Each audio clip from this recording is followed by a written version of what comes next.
Ben, agora mesmo eu tería aquí a miña máquina, vale? Esta máquina vos podela levar a calquer sitio. E hai xente que para levar as máquinas o que fai é coller os discos, pero que non é o mesmo, vale? Un disco non é unha máquina, e unha máquina non é un disco. Unha máquina ten discos e un disco pertence a unha máquina. É certo que ti podes coller o VDI e leválo e tratar de montala noutra máquina, pero bueno, se o que quero é levar a máquina, o que debería é levar a máquina, non o disco, vale? Entón, para traballar coas máquinas, podense exportar e importar, vale? Se pulsamos no botón dereito,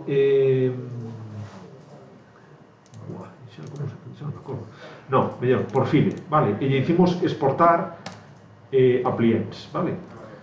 Collemos, seleccionamos a máquina. Eu non teño máis máquinas, vale? Se tivese máis máquinas, podería exportar, poder seleccionar as máquinas que quixera, vale?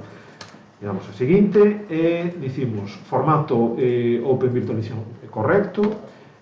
O arquivo onde o vou guardar, vale? Non é recomendable utilizar sitios, non utilicedes as carpetas de rede, vale? Entón, un sitio para guardar unha OVA, un bo sitio para guardar unha OVA é dentro de máquinas virtuais, dentro da vosa carpeta, vale? E aquí directamente eu podo coller e dicir, vale, non dentro de ningún cartafola maiores, senón dentro da miña carpeta,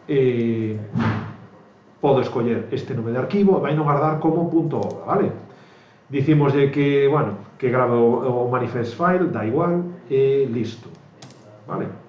Fainos un resumo do que vai ocurrir e lle damos a exportar, vale? Isto vai levar un rato, sobre todo con Windows, que ten un sistema bastante pesado, entón, bueno, deixámola que traballe. Nunca fagades isto directamente a un USB, tarda moitísimo máis, o sea, tarda máis que o exportedes directamente a un USB, bueno, realmente se traballas con disco duro SSD con 3.1, non o sei, vale? Pero os pasos é mellor que o gardedes en disco e do disco copiades a OVA directamente a USB, vale? Vale, rematou. Entón, se abrimos un explorador de Windows e imos aquí a onde o guardamos, en máquinas virtuais,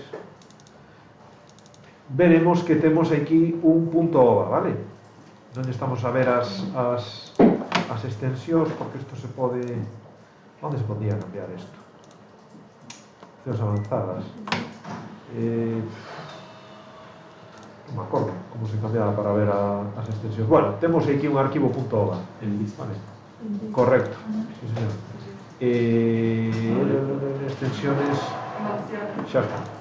Gracias. Vale, aquí temos o .ova, vale? Isto podemos coller, metémolo nun disco e podémolo xa utilizar, vale?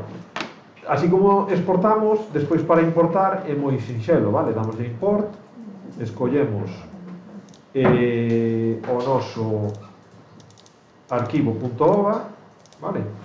E o proceso é o mismo. Que pasa? Que aquí podemos cambiar, pois, vale, podemos poñerlle outro nome, por si xa temos, podemos porlle outra RAM, vale, poderíanse cambiar certas opcións, incluso